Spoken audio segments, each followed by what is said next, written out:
Look closely at this ancient Roman family portrait. One face has been completely scraped away, and it wasn't an accident. This is the Severantonda, a real painted portrait of a Roman imperial family, over 1,800 years old. 3 of the faces are perfectly intact. The 4th was deliberately, carefully scraped off completely. That missing face belonged to a Roman emperor named Geta, and this wasn't the only place he vanished. To understand why, we have to go back to his father, a general who fought his way to the throne. Septimius Severus seized power in 193 AD, after a brutal year of civil war and 4 rival emperors. He had 2 sons, Caracalla and Geta, and he wanted them to rule the empire together, as equals. From childhood, the 2 brothers were raised as rivals as much as family, and it never really stopped. Ancient historians describe constant tension between them, arguments, suspicion, and open hostility. Their father reportedly tried everything to reconcile them, but the rivalry only deepened with age. In 209 AD, Severus made Geta a full co-emperor, giving both sons equal formal imperial authority.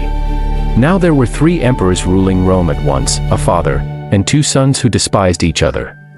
In 208 AD, the family traveled to Britain together, hoping a military campaign might unite the brothers.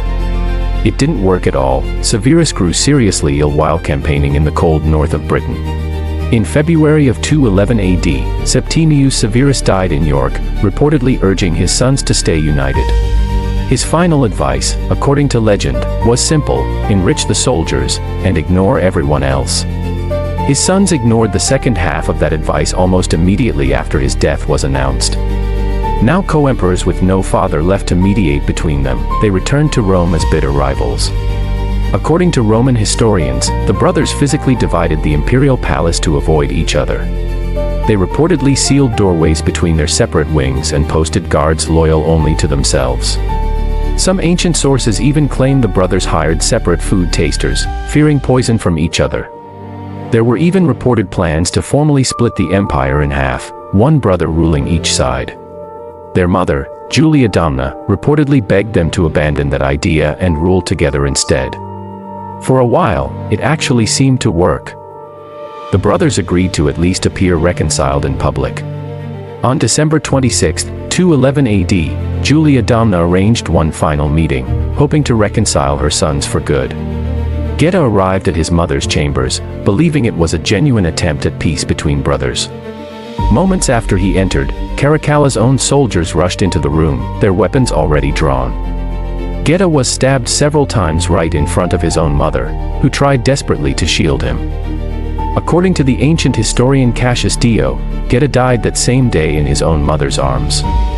He was only 22 years old, and had ruled Rome as co-emperor for barely 2 full years of life. Caracalla immediately declared himself sole emperor of Rome, and moved fast to crush all opposition. He ordered the execution of everyone even loosely connected to his brother's household and staff. Ancient sources estimate as many as 20,000 people were killed in the purge that followed. Even mentioning Geta's name in public became a crime punishable by immediate death under Caracalla. Then Caracalla gave a far stranger order, to erase every visible trace of his brother from existence. It wasn't enough that Geta was dead. Caracalla wanted it to seem like he had never existed at all. Across the empire, workers began chiseling Geta's name off every public inscription they could find. His statues were reworked entirely, their faces recarved into generic or unrelated figures instead. On the Arch of the Argentarii in Rome, Geta's entire figure was chiseled completely out of the relief.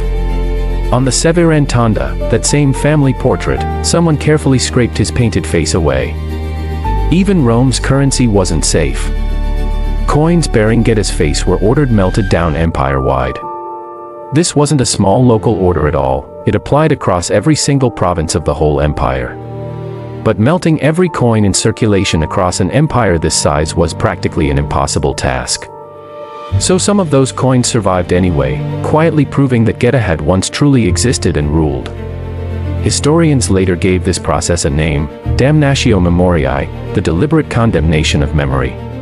It wasn't unique to Geta. Other emperors, like Nero and Domitian, suffered the same fate before him. But few erasures in Roman history were as swift, thorough, or personally vicious as Geta's had been. Julia Domna, forced to publicly mourn one son while praising the one who had murdered him, stayed silent. She reportedly wasn't even permitted to openly grieve her son's death in front of the Roman court. Caracalla ruled alone for 6 more years, before he too was eventually assassinated by his own guard. In a strange twist, Caracalla was eventually deified as a god, while his murdered brother stayed erased. For centuries afterward, Geta existed mainly as a brief, uncomfortable footnote in Roman history. Ancient sources estimate as many as 20,000 people were killed in the purge that followed. Surviving coins, damaged inscriptions, and the scraped tonda all became crucial physical evidence. Each surviving fragment, ironically, proved the erasure attempt had ultimately, completely failed. The Severan tonda itself is now displayed in Berlin, its erased face a permanent historical exhibit. Visitors today can see, in person, exactly where a Roman emperor's face was deliberately scraped away. Historians now study Geta's erasure as one of the clearest and best documented examples ever found. It reveals exactly how methodical, deliberate, and psychologically brutal this practice truly was. Caracalla didn't just want his brother dead. He wanted every trace of his existence gone forever. And yet, because of coins, inscriptions, and one imperfectly scraped painting, that plan completely failed. 2,000 years later, we still know Geta's name, his face, and precisely how he died that day. The empire tried to erase him completely, and instead, accidentally made his story unforgettable. This is exactly what makes erasure such a strange and often self-defeating historical strategy overall. The very act of scraping a face away leaves behind clear, unmistakable proof that someone was erased. You can kill a rival, melt his coins, and scrape his portrait from the wall completely and thoroughly. But you cannot ever truly erase the fact that he once stood right beside you, ruling that same empire. Geta's story survived anyway, in metal, in stone, and in one imperfectly scraped family portrait.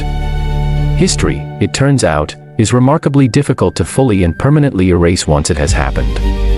Every empire eventually learns this exact lesson, usually the hard and very public way that Rome did. Today, Geta is remembered not despite the erasure attempt, but largely and directly because of it. The scrape marks themselves became the story, proof of a brother's jealousy carved into history. Every empire carries a story it tried desperately to bury. This was the one we dug back up here. This has been Narrative Archaeologist, uncovering the histories that empires tried hardest to erase. Subscribe right now, and join the dig again next week for another story history almost managed to erase.